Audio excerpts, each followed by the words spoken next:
Well, hello. My name is Gant and welcome back to Lucid9. We are still here at the amusement park and we're doing all the activities. We are currently doing the laser tag. You remember the laser tag? We are split off in two teams. Team Resistance with team leader, what was her name? Elizabeth. Our tech specialist, Misaki, and this girl, Akira. She gets no name. And on the other side, it's team leader Masato with Rui, Yahiko, and Ari. So, let us continue. We bow into the dark room in our vests. As we're swallowed into darkness, I slip in my goggles over my eyes. The interface immediately switches on, providing me with some slick infographics and motion cursors. In the upper left, I see team portraits that lights up as each member speaks. Looks like psych code comes with comms. There's also a map, health count, ammo count, and a location notifier. Except, I'm missing a bullet. Whatever, doesn't matter. Whoa. These are stunning! Ooh, I gotta get me one of these! Presently, a hum washes over the large chamber, and the walls come to life, with the images of the Academy cafeteria. Whoa! A live simulation! Lemskid is truly ahead of their times. Let's get into our positions. Despite her brushget words, her face is open in wonder. Seems like she's also a fan. As we head to our places, the intercom cuts in with a mechanical sounding female voice. Welcome to the field, Blue Team. This is a standard capture the flag game. Best of 1. Your Lemskid psych codes display your health. Let it fall too far, and you shall be disqualified for the rest of the match. You should also note that your ammunition is limited. Use it wisely.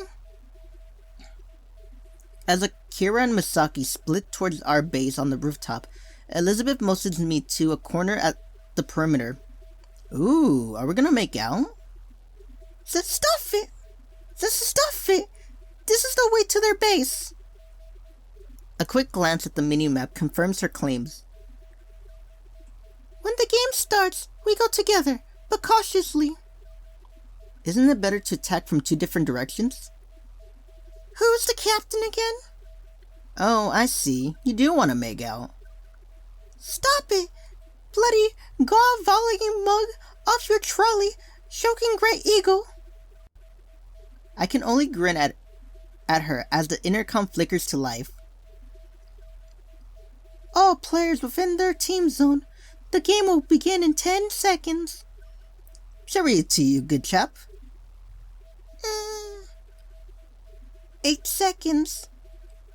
I say, this ought to be a jolly good show. 5 seconds. I'm right knackered. I am... Yama? You called, Your Highness? She pauses for a moment, clearly struggling to keep a hold of herself. Do you know why I put you on assault with me? To make me miserable. Because for some reason, the tiniest part of me believes that you might actually be great at it. Her words freeze me to the ground. My mind runs blank. I can only stare at her in disbelief. 0 seconds. The match has begun.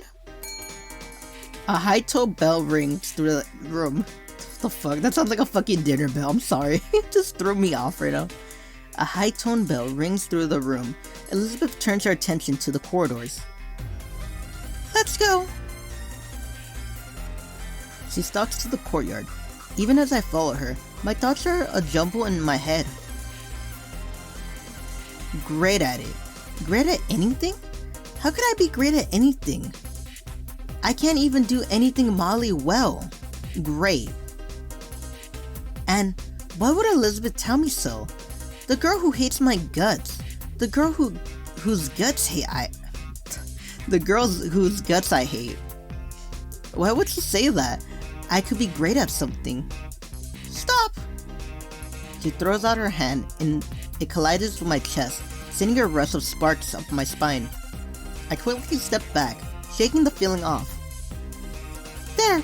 Yahiko Ikari! I turned to where she's pointing. Yahiko is seated on an artificial ledge, his gun on his lap. How foolish. He won't even be able to shoot back. Guess we better take care of him. No, this is gonna be a trap. No, Elizabeth. I swiftly raise my gun, but Elizabeth slaps at my hand. Hold your gun properly. Excuse me, Your Highness. I didn't realize that laser tag had rules of combat. It can only help your accuracy, you know.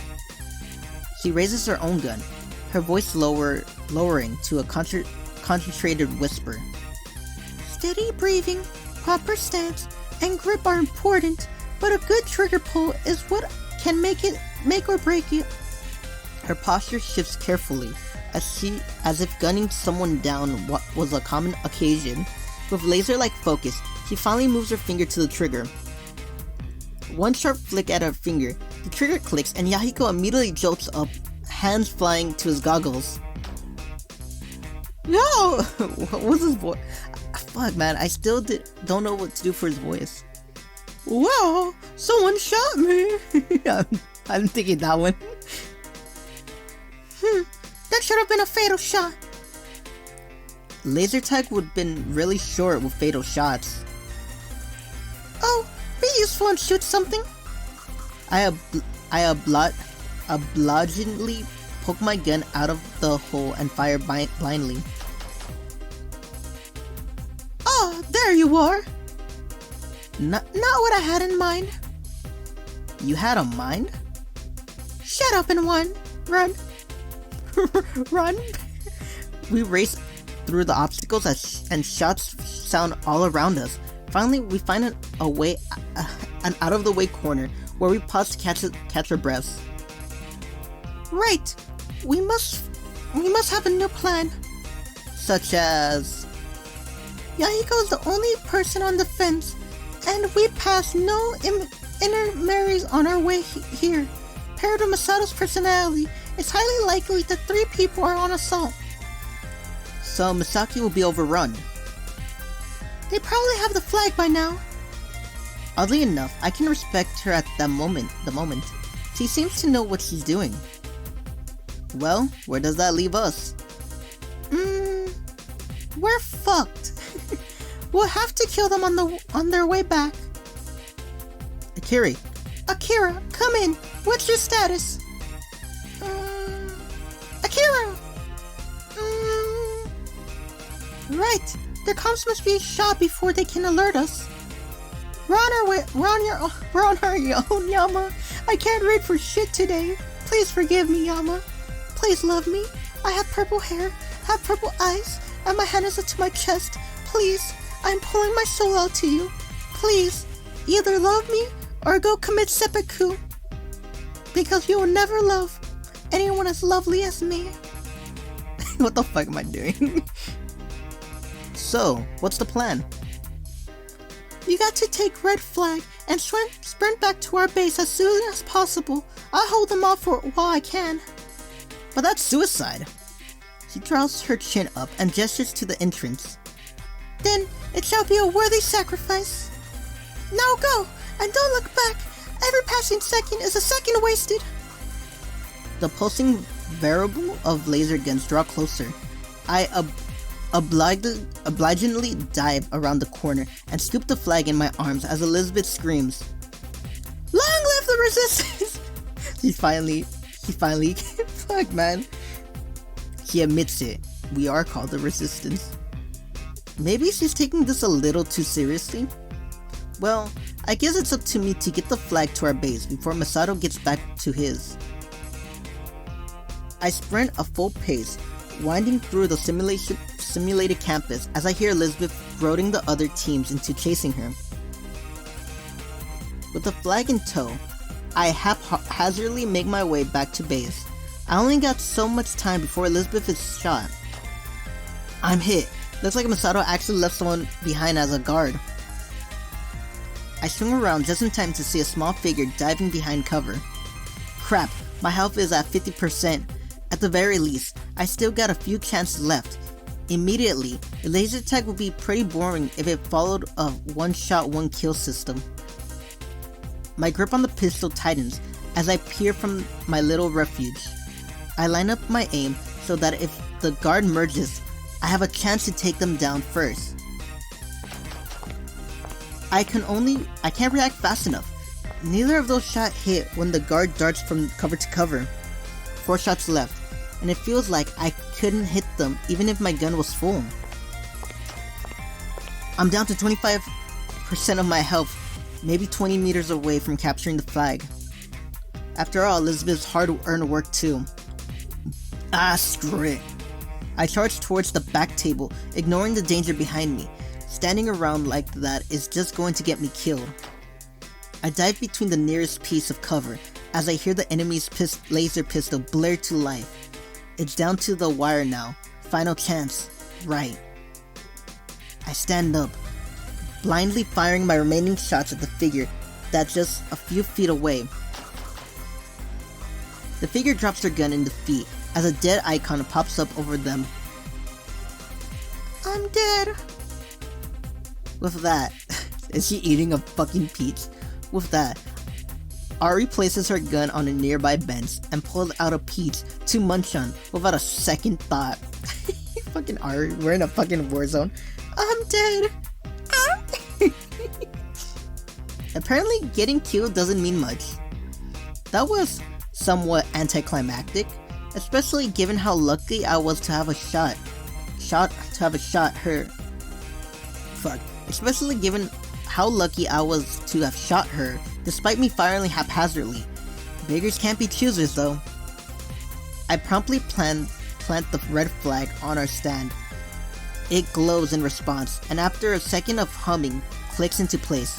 A clear high tone brings the game to a close. Game over. Victory to blue team. The hell? Please exit the room. But I got the flag! Please stop arguing with an artificial voice and exit the room. Masato grumbles is prominent, but I notice dark shapes conversing at the exit. I guess I better follow them. It takes a few moments to adjust to the blinding sunlight. Still, everyone seems to be fairly happy. Everyone except Masato, of course. We were the rightful winners! Well, we would have been if someone didn't go on a wild goose chase instead of running to the flag. I was gonna. Soon as I catch up to the trash talker, I mean. Dan, you probably shouldn't complain. Amidst the commotion, I noticed that Elizabeth is strangely quiet. I was expecting her to glow up with her victory. Maybe toss in a few snappies. Better than thou comments here and there. But she's just standing by the map, a faraway look in her eyes, as her lips are pulled into a smile. Well, it couldn't be helped. We had the best leader, you know. I bet Yama took... No, fuck, it's not me. I bet Yama took charge. Oh no, we were led to victory beneath the banner of the wise Elizabeth Oshiro. She came up with all those fancy tactics and everything. To everyone's surprise, Elizabeth blushes slightly and lowers her head. Really? Good job. Thank you. Somehow those simple words feel like more than a compliment. Yeah, let's keep going. I'll get my revenge. Oh, I'm counting on it. Thankfully, the conflict feels teasing rather than biting. I return to the map with a smile to pick out the next destination. Jesus Christ, man. How many of we did all of these? I thought it was gonna be like, what was it? Like Ace Academy, Athena Enigma, like maybe we'll pick like 2, then we go home. But no, we saw all of them. Alright, let's go to the tech showcase. My eyes are drawn to a large, oddly shaped building at the center of the map. It's clearly the biggest attraction in the park. What exactly do they have at this tech expo? You mean what they don't have? You can pretty much find everything Lemon device on display there. Even their new tech that hasn't been released yet. Considering the building's size, I can see how they can accommodate it all. It says here they're holding some kind of a lottery drafting for weed? I double checked to see whether I read that correctly. Surely they don't mean what I'm thinking, do they? What? Why would they be giving that away at the drawing? I'm puzzled as well. Someone mind explaining what this weed is? What are you, Yama? Are you narc or something? What is this weed that everyone talks about? Can you talk closely, to this not microphone that's in my hand, please? Wait, is this an acronym for the words Wall Electric Energy Director? It's a new Lemon cell phone that could run on power from a wall socket, even without a battery. That sounds like an underwhelming feature to be so hyped up about. We should go! This is an opportunity to introduce you to the world of technology, Yama. I feel like you just want to go for this weed. Not at all. I only suggest this for your sake. If you stay ignorant about today's technology's innovations, you're no better than a Neanderthal. They did invent the wheel, so it's not like they weren't smart. In response to my sarcasm, Misaki looks me dead in the eye. It's the same glare he used to give me before he dragged me somewhere against my will. We're going! And just as I predicted, he takes a hold of my arm, pulling me towards the direction of the expo. What? What about the others? Oh, I'm sure they'll follow. No need to worry about them. Once we dart into the building, I immediately noticed the area is way too crowded for my liking. A stream of people push their way through the check-in lines, eager to receive admission. The scene is reminiscent of a herd of wild beasts flocking a waterhole. I glanced back to check on our group, but they're nowhere in sight. I think we lost the others. Good. With them gone, we have a better chance at winning the lottery draw. I don't know if you noticed, Miss Miki, but the odds aren't exactly in our favor. You must first play the game to win the game, Yama. That sounds like something a gambling addict would say. Ignoring my comment, she quickly takes her place in line. I'm a little surprised she doesn't force her way to the front. Luckily, it isn't long before we're called next. The attendant prompts us to hold out our wrists, giving us a pair of metallic wristbands. Imprinted on them are a set of numbers, which I presume are for the drawing. I take another hesitant glance around before entering the expo. There are way too many people here. Do you want to hold hands? What? Why? To prevent us from being separated. Why else? Without waiting for an answer, Misaki intertwines her slender fingers around mine and quickly leads me through the crowds. This feels familiar. Her firm grip, her brisk pace, her resolve despite my hesitation. After all these years, Misaki hasn't changed at all how she is. She's still the same zealous girl who would drag me everywhere she went.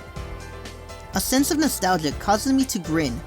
Honestly, I've missed this. Misaki suddenly stops dead in her tracks, breaking me from my reminiscence. This looks interesting. She stands before a large rack displaying an array of particular-looking goggles. They're an exaggerated curve to their lenses, making them appear bulky. After examining them for a moment, Misaki grabs a pair and tries them on. They practically cover half of her face.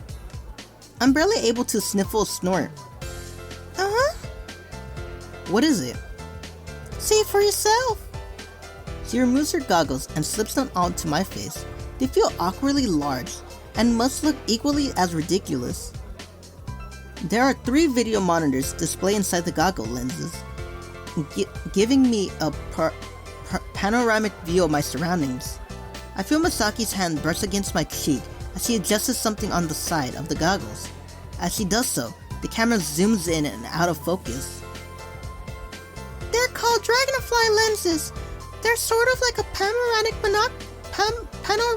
binoculars. They're kind of impractical to wear though. I remove the goggles and hand them back to her. She twirls them between her fingers, inspecting them closely. Maybe they were built to be sturdy. I guess that would make sense. Then let's try it out, shall we? Misaki draws back her arm and suddenly hurls them on the ground.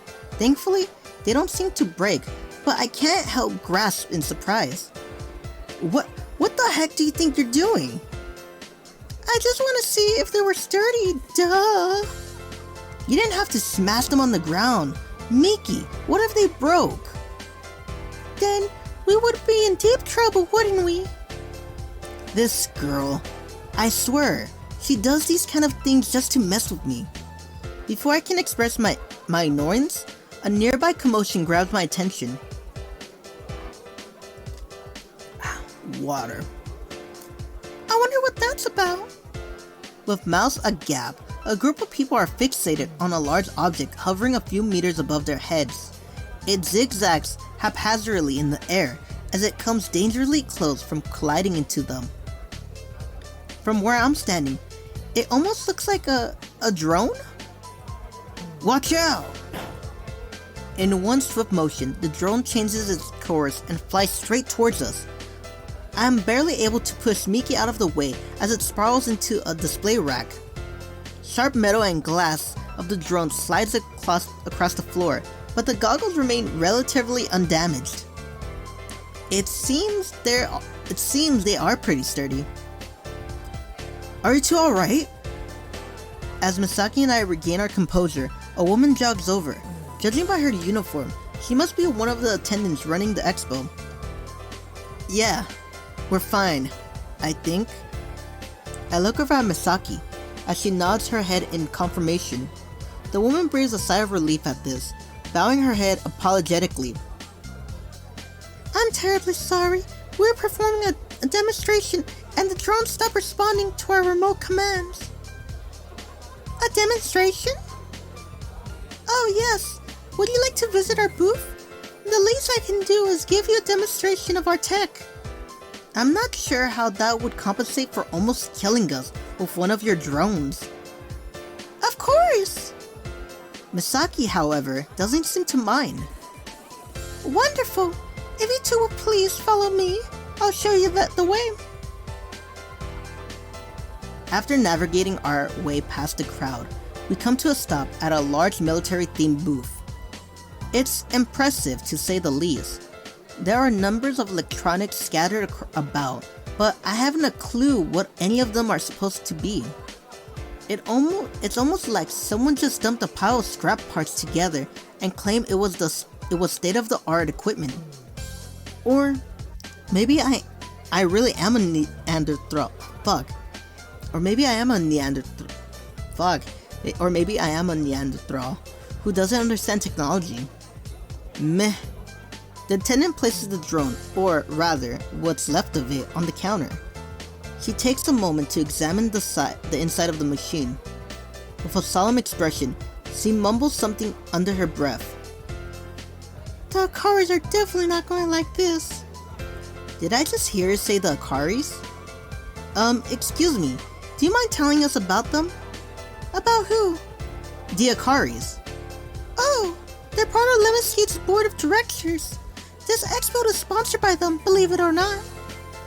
They're board of directors of Lemonscape? If Yahiko is actually related to them, then why aren't most people aware of it? Unless they don't share a lot of their personal lives with the public. That seems pretty plausible actually. Are you two ready to see something interesting? Before I can think more on it, the attendant props a large tablet on the counter for us to see. Where the fuck is Yahiko? I'm just noticing right now, where's Yahiko? She expertly swipes her palm across its surface, resulting in an assortment of color patterns to dance across the screen. The patterns gradually warp into a digital face of a man. Misaki gapes at it admirably. This is Max. Say hello, Max. Hello, it's a pleasure to make your acquaintance.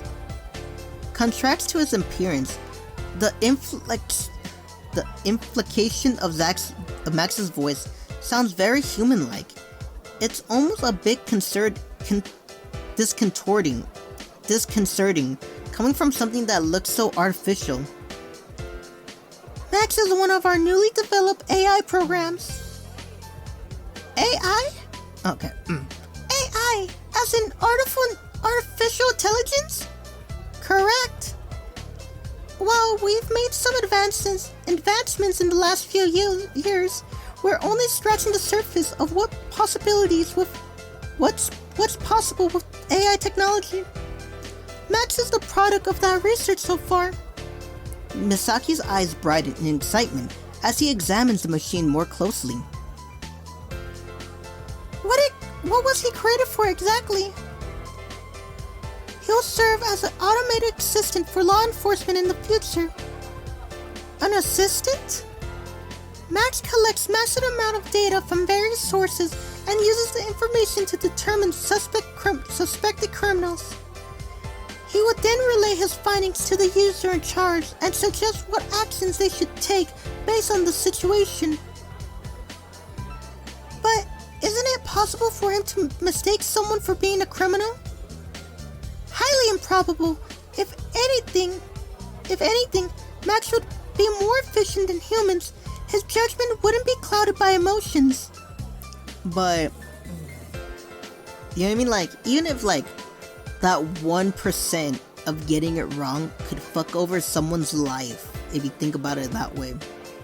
Unless it's foolproof, or at least if, like, the human guy doesn't rely on it, like, 100%, like they rely on it like information, like files and everything, right? But not rely on it like 100%. I could see it being actually good for law enforcement. But you see time and time again, like in courtrooms, where it's like, you see, this polygraph, it shows you were lying. Well, I could have been nervous. Nope, you're a liar. But maybe I was just nervous about the questionings. Nope, why were you nervous? You're clearly a liar. No, but we get nervous for everything, being in a scary room with a stranger that I don't even know. Nope, you're a liar. You get what I mean?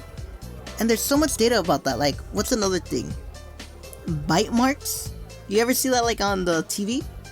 In real life, they don't do shit. Okay? Like, everyone... Because it's easy to have, like, similar teeth to someone. It doesn't 100% say, oh, this guy did it. But, you know what I mean? It's like, oh, it's part of evidence. That's what it is. It's part of evidence. But you can't just build your whole case around it. Anyway, let us continue. I got really heated for that one. I'm sorry. I see. Curiously, Misaki reaches out to touch the monitor. Forgive me for asking, but may I have your name? Startled by the machine's subtle inquiry, Misaki jumps back, holding tightly onto my shoulder. Huh? Oh, it's Misaki Kashihara. How shall I address your partner? He directs his question at me. We're not partners. It's nice to meet you. We're not partners.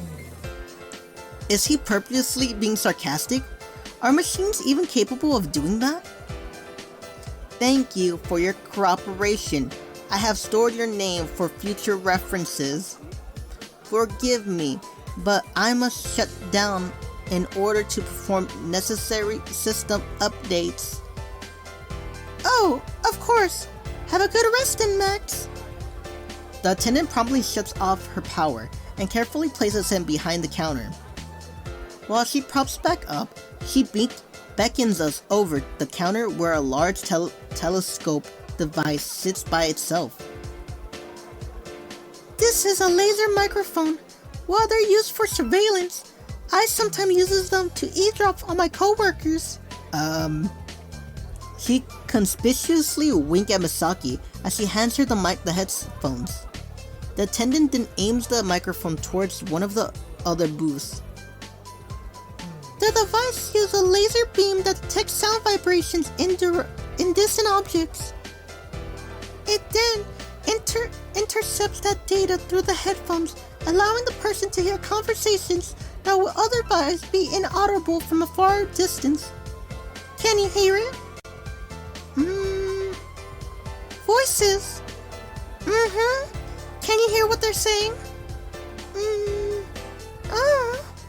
Misaki suddenly removes the headphones and quickly hands them back to the attendant, her cheeks flushing at a bright red. What did he hear? Nothing. Let's try something else. That sure doesn't sound like nothing. If I say it's nothing, it's nothing. Thankfully for her, the building's PA system crackles to life. We are now announcing the winning numbers for the lottery drawing. If you have the numbers 1623, please report to the front desk. Thank you. Immediately, Misaki eagerly checks her wristband. Looks like you were right. You didn't win? No, I wasn't even close. For a moment, she looks like she's about to cry, but she then throws her hands up in aspiration. This sucks! This lotto must be rigged! I don't think they would do that, Miki. And I was so excited to win the weed! As if remembering something, she turns to me with a scary gleam in her eyes. Let me get your digits! Sure, but I doubt I won either. Regardless, Misaki quickly pulls up my sleeve. I don't believe it! You actually won! Wait, really? Let us make haste. We haven't a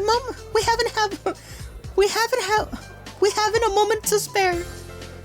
And just like that, she begins pulling me to the front desk. I'm barely able to give the attendant a slight wave as we speed off. After one of the staff confirms my numbers, they hand me a small box. On it, Lamescape's infamous company logo decorates its cover. Honestly, it's not like I really need another phone. My current one works just fine, so this model would just likely dust somewhere in my apartment. I hand Miki the box. She can't seem to decide whether she should immediately tear it open or show some restraint. Are you sure you want to give it to me? These models are expensive, you know. Isn't that why you brought me here? Well, partly, but that wasn't the only reason. I just want to spend some time with you since we haven't talked much lately. Besides, it's not like I'm some heartless tech addict who just used you as a tool. I can't help but smile at that. She seems to take this as confirmation to unwrap the cell phone from its case. Ooh, the camera resolution is a lot higher than my current phone. Why don't we take a photo together and try it out? Photo? Of the both of us? Camera shy, are we? Well, no, but... Misaki suddenly hooks her arm around my shoulder, pulling me close. I feel my cheeks press against her as she positions the phone for a good shot. Say cheese! Unprepared, I'm temporarily blinded by the flash of light. It takes a moment before my vision comes back into focus. Oh, sorry. I didn't realize the flash was on. At least you didn't blink. As she shows me the picture, I can't help but cringe. It's high resolution, alright. You can see every detail in my face as I awkwardly wince from the flash. Misaki, however, looks as perfect as ever. I guess she really is cut out for the modeling business, isn't she? Handing Misaki back her phone, my own phone suddenly throws in my pocket. Who is it? Who is it? Who is it? Oh, it's Rui. Okay. Hey, where do you and Misaki run off to? Hello?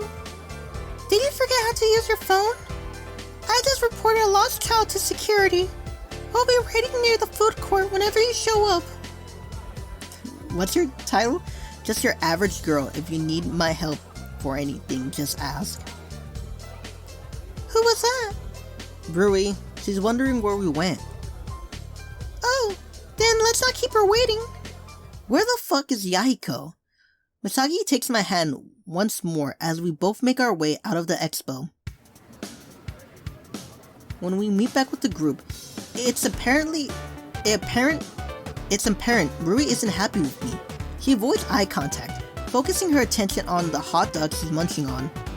Hey. Look who decides to join us again. It was not like I was given much of a choice. I stare pointedly at Misaki, but she only grins. So, are you guys up to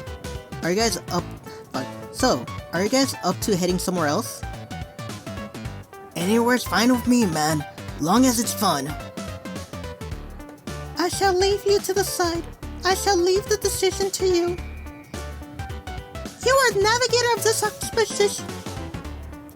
You are the navigator of this exposition, Cap. Just lead the way and we shall follow, even to the depths of Hades. Okay then. I pull out the map and give it another skim. Before I can decide on another attraction, a ringtone cuts through the silence. Masato sheepishly digs his phone out of his pocket. Sorry, alarm. I check my own phone. 6 p.m. Technically Masato's curfew. Thanks for the fun, guys, but I gotta peace out. I also have something to do, but this was remarkably fun. Thank you. You guys leaving? But there's so many more adventures to be had. Honestly, even I'm a bit worn out from all the excitement. I'm heading back too, but you guys should stay if you want. I need to leave as well. Both of you? It's okay, Rui. We'll just have to make up our... Fuck. It's okay. We'll just have to make up for their ticket costs. Surprisingly, Rui turns to Ari with a smile. Wanna try the roller coasters over there? Okay. We exchange quick farewells before Rui, Ari, and Akira and Yahiko races off to the serpentine roller coaster in the distance. I split ways with the others at the academy dorms and head to my apartment.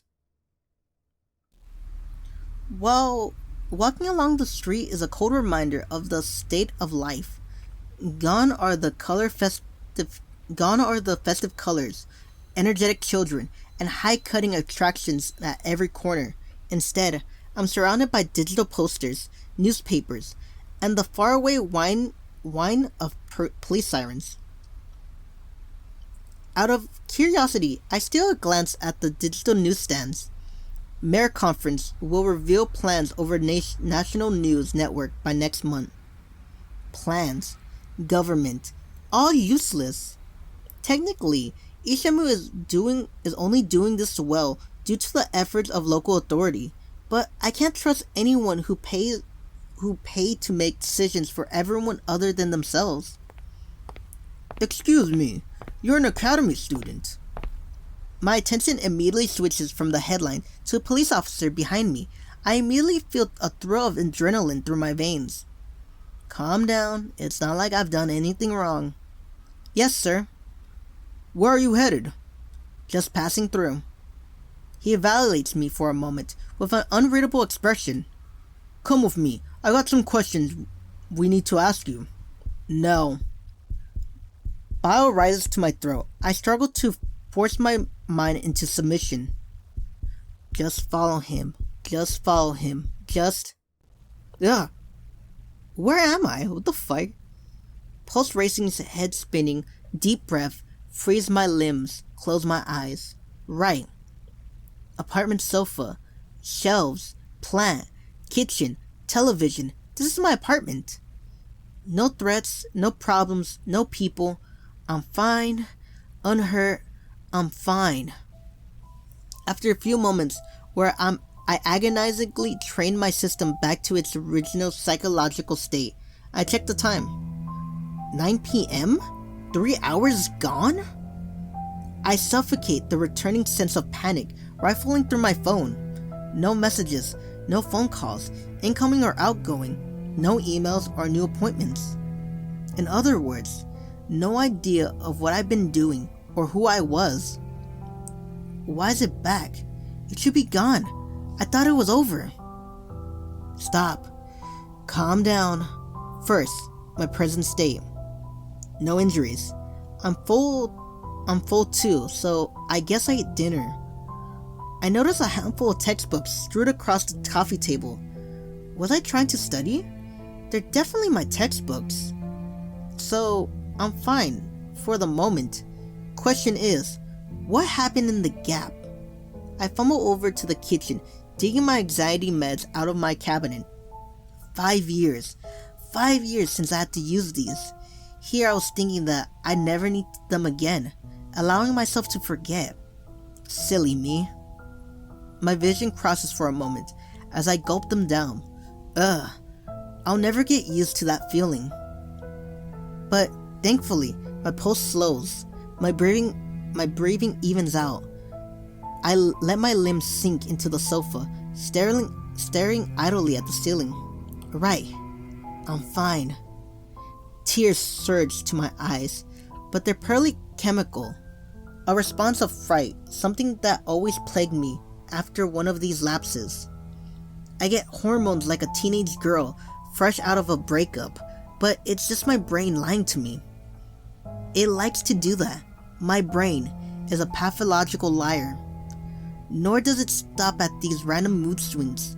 Sometimes the world just seems so distant, shut away, like I'm standing on the edge of the universe. If I had to describe the feeling in a word, surreal. Like I have one foot in the wrong dimension. When I get like this, I have to fight against it. Remember that I'm here. Life's here. The world is here. And there are tastes and smells and sensations for a reason. I'm not gonna lie, I had this feeling, I don't know when it was. It was working back to Amazon, right? Like, everything feels surreal. Everything felt off, you know? But, I think it was because I wasn't really eating that much.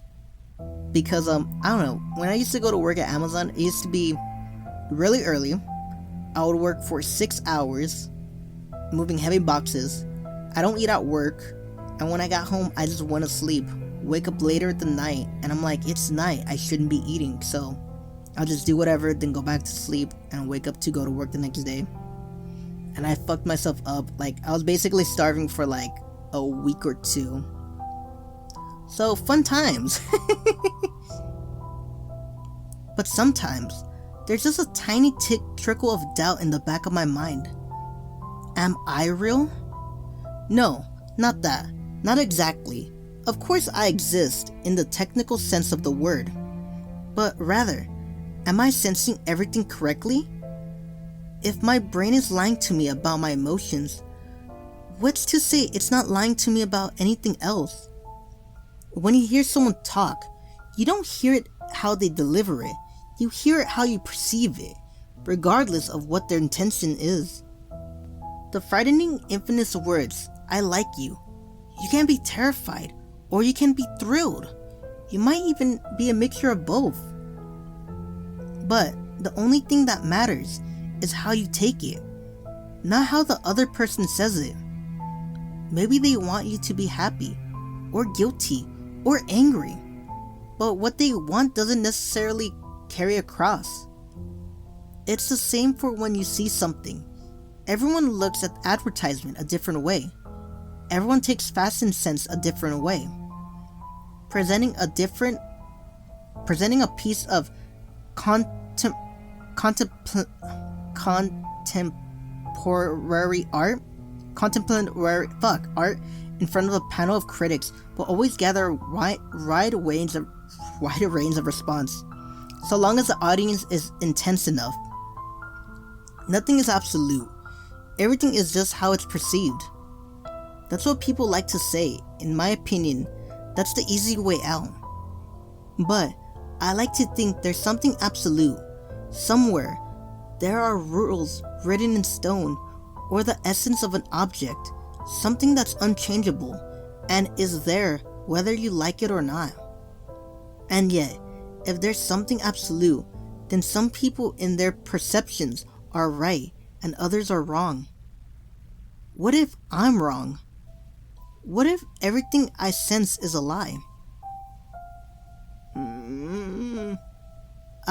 That's right. When I lapses like this, I think too much.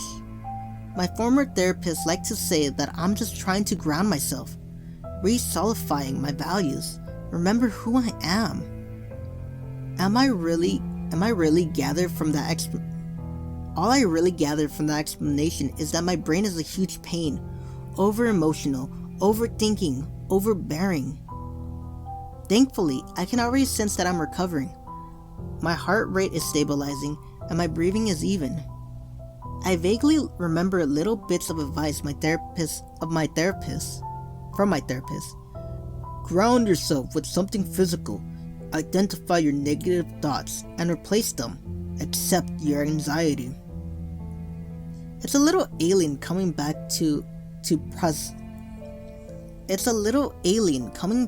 the process after so many calm years, but I filtered through it easily, like getting back on a bicycle after a hiatus. Good. Looks like the spell's passed. I'd better get to bed. Sleep is the fastest way to recover my memories, welcome or unwelcome. And we're gonna end it there. No, I'm just kidding. For your cooperations, Mr. Ishimoto, would you like one of us to escort you back? I'm fine, thanks. Very well. Please be sure. Very well. Be sure to notify us immediately if you notice anything unusual. I will. What possessed me to buy so many groceries? Something doesn't taste right. How did Ruri make it again? Got stopped by the police. What for? Public disturbance? I was misbehaving myself, thank you very much. Sure. They just asked me if I saw anything out of the ordinary at school. What did you tell them? I hadn't, but I'll keep my eye out. Wow, such a tame response. I listen to anyone who has power to put me in jail. Sure you do. Look. What? It's just, I'm not gonna be around all the time to watch out for you. You don't need to. No, I'm gonna be gone tomorrow, okay? For the morning.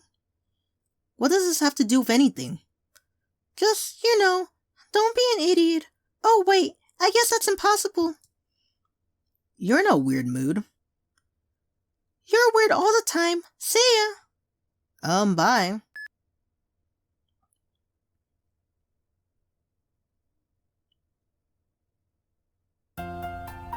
Alright, and I'm gonna end it there, because that's a perfect place to end it.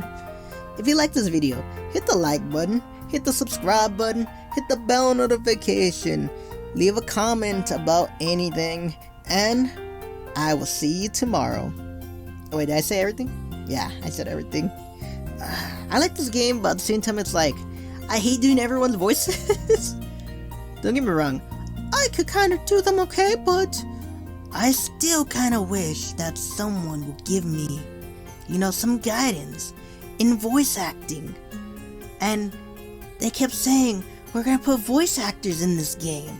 The fucking, what was the studio called? Fallen Snow Studios is the people who did this game. And they say that they're gonna put voice acting in everything, but they never do. Why?